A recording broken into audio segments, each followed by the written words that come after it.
నమస్తే. ఇన్నాళ్ళు నన్ను సపోర్ట్ చేస్తూ, ఎంకరేజ్ చేస్తూ మీ ప్రేమని నాకు అందిస్తున్న ప్రతి ఒక్కరికి కృతజ్ఞతలు.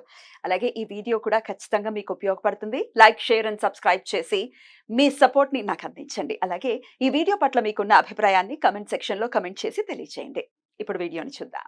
నమస్తే. Welcome to our channel. నేను కుప్పా పద్మిని. ప్రస్తుతం మనతో పాటు ప్రముఖ ఆధ్యాత్మికవేత్త, ఆస్ట్రోన్యూమరాలజిస్ట్, ఎనర్జీ వాస్తు స్పెషలిస్ట్, శ్రీ విద్య ఉపాసకులు శ్రీమతి జయప్రద గారు మనతో పాటు ఉన్నారు. మాట్లాడదాం. జయప్రద గారు నమస్కారం అండి. నమస్తే అమ్మ, శ్రీమాత్రే నమః.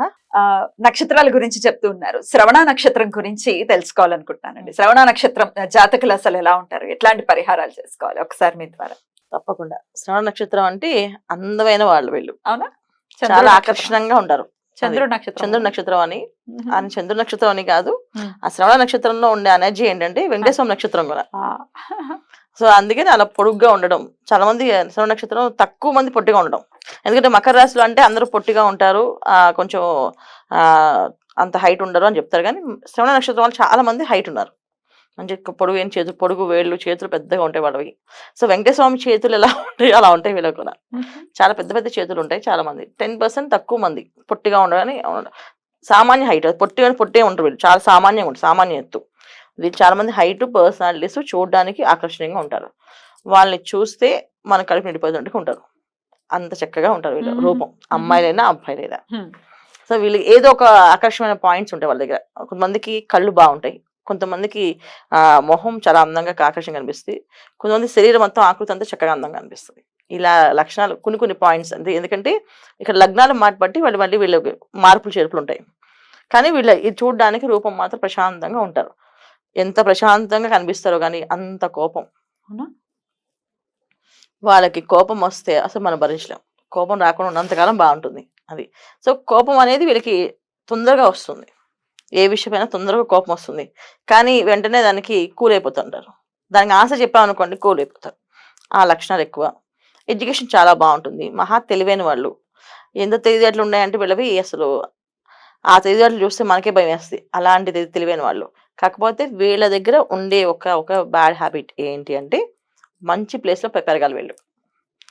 ప్లేస్లు మారాయో మరి మర్చిపోతారు ఏ విషయాలు. చాలా మంది పిల్లలకి హాస్టల్లో పెడతారు. సో హాస్టల్స్ లో పెంచామంటే ఇంకా మాట వినరు. ఇంట్లోనే పెంచాలి, అన్ని విషయాలు నేర్పించి పెంచాలి వాళ్ళని. సో మన పూజ పునస్కారం, ఆచారాలు, వ్యవహారాలు, ధర్మాలు అని చెప్తూ వాళ్ళు పెంచాలి. అప్పుడు వాళ్ళు చాలా చక్కగా నేర్చుకుని పెద్ద అవుతారు. చిన్నప్పుడు చిన్న పిల్లలు అయితే ఏమంటే మొండిగా జారైపోతారు. వాళ్ళు అనుకున్నదే సాధిస్తుంటారు. ఏమంటారంటే నాకు ఈ విషయం తెలుస్తుంది, చదివే అంటే వీళ్ళకి బాగా తెలియట్లు ఎక్కువ ఉంటాయి కదా, ప్రతి విషయం చదువుతుంటారు. బాగా పుస్తకాలు పురుగా నచ్చు వీళ్ళని. సో పుస్తకాలన్నీ చదవడము, ఆ పుస్తకాల్లో ఉన్న విషయాలన్నీ వాళ్ళ మైండ్కి ఎక్కించుకోవడం, దాని గురించి అర్థాలు అడగడము, దానికి పాయింట్స్ అడగడం, ఇలాంటి విషయాలు ఎక్కువగా ఉంటాయి వీళ్ళ దగ్గర. ఆడపిల్లలు అయితే ఇంకా అలానే ఉంటారు, ఇంకా కొంచెం మొండిగా, ఇంకొంచెం ఎక్కువ మొండి ఉంటారు అబ్బాయిల కంటే. అబ్బాయిలు కాస్త కొన్ని విషయాలు తగ్గిపోయినా సర్లే వదిలేదు మీ ఇష్టం అని చెప్పి. అమ్మాయిలు అలా కాదు, ఖచ్చితంగా అన్ని విషయాలు అడగాలి. మెయిన్ భార్యాభర్తల మధ్యలో భర్తకి చాలా టార్చర్గా అనిపిస్తుంది. ఎందుకంటే ప్రతి విషయం పర్టికులర్గా ఉండాలి, డిసిప్లిన్గా ఉండాలి, ఇది ఇలానే ఉండాలి. ఇది ఈ టవల్ చాలా మంది చెప్తారు, చాలా మంది ఇళ్లలో చూస్తాం టవల్ మంచం పడేస్తారు కదా, వీళ్ళకి చాలా కోపం వస్తుంది. టవల్ ఎక్కడ ఆడేది చూపిస్తారు, ప్లేస్ వెళ్ళి అక్కడ పెట్టాలి. లేకపోతే అంటే చిన్న విషయాలు కూడా వీళ్ళు ఒప్పుకోరు. అంటే చిన్న విషయాలు కూడా వీళ్ళు అస్సలు ఇలా ఉండడానికి కుదరదు, అలా ఉండడానికి కుదరదు అని చెప్పే పర్టికులర్ మనుషులు అన్నమాట వీళ్ళు.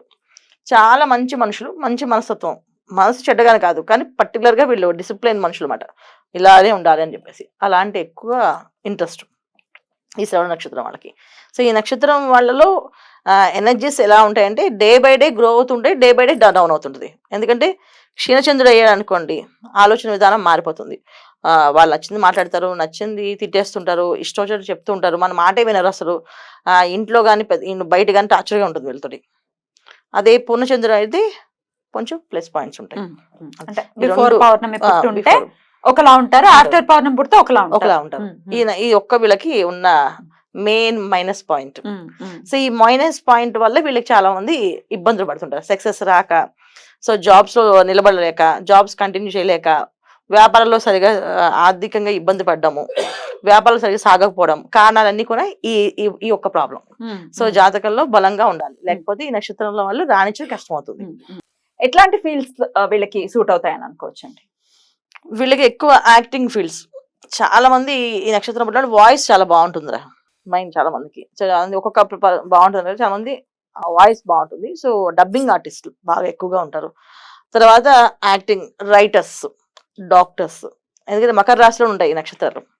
సో మకర రాశి అంటేనే అది పవర్ఫుల్ గా ఆయన ఇస్తారు. తర్వాత చాలా మంది అవుట్ ఆఫ్ కంట్రీస్ అంటే మన సౌదీ కానీ అమెరికా కానీ ఇలా వెళ్ళి వీళ్ళు సంపాదించడం, ఉద్యోగాలు చేయడం కానీ సెటిల్ అవడం అని ఉంటుంది. Hmm. సో వీళ్ళ సక్సెస్ ఎప్పుడు కూడా ఏంటంటే మకర రాశిలో ఉన్న వాళ్ళకి వాళ్ళు పుట్టిన ఊరు నుంచి దూరంగా వెళ్ళాలి, అప్పుడు వాళ్ళ సక్సెస్ వస్తుంది.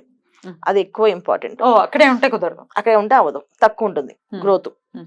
బయటికి వస్తే ఎక్కువ అవుతుంది. Hmm. సో ఎక్కువ బయటికి వెళ్ళాలంటే మకర రాశి అంటే ఇప్పుడు పడమర దిశ. Hmm. సో పడమర వైపు ఎక్కువ వెళ్తుంటే లక్షణాలు చేయడం వల్ల వాళ్ళ సక్సెస్ రేషియో పెరుగుతుంది, Hmm. ఆడపిల్లలకైనా మగ పిల్లలకైనా. సో వివాహం అయ్యాక మెయిన్ ఆడపిల్లలకి ఏంటంటే వివాహం అయిన తర్వాత హస్బెండ్ తోటి కొంచెం ఇబ్బందులు ఉంటాయి. అలాంటి ఇబ్బందులు రాకుండా ఉండాలంటే వీళ్ళు ఆంజనేయ ప్రదక్షిణాలు ముందు నుంచి చేయాలి. సో లైఫ్ లో వీళ్ళు ఆంజనేయం వదలకుండా చేయాలి. Hmm. అలా చేసిన రోజున వీళ్ళు సక్సెస్ అవుతారు. Right. 100%. రైట్, చాలా బ్యూటిఫుల్ గా ఎక్స్ప్లెయిన్ చేశారండి. డెఫినెట్ గా చెప్పినటువంటి పరిహారాలు కానీ లేకపోతే ఈ హనుమత్ ఆరాధనని విశేషంగా చేసుకుని చాలా ప్రశాంతవంతమైన జీవితాన్ని శ్రవణ నక్షత్రం వాళ్ళు పొందాలని మనస్ఫూర్తిగా కోరుకుంటూ ఇక నెక్స్ట్ ఎపిసోడ్ లో ధనిష్ట నక్షత్రం గురించి మాట్లాడుకుందాం. థ్యాంక్ యూ సో మచ్ అండి. నమస్తే. నమస్తే అమ్మా. శ్రీమాత్రే నమః.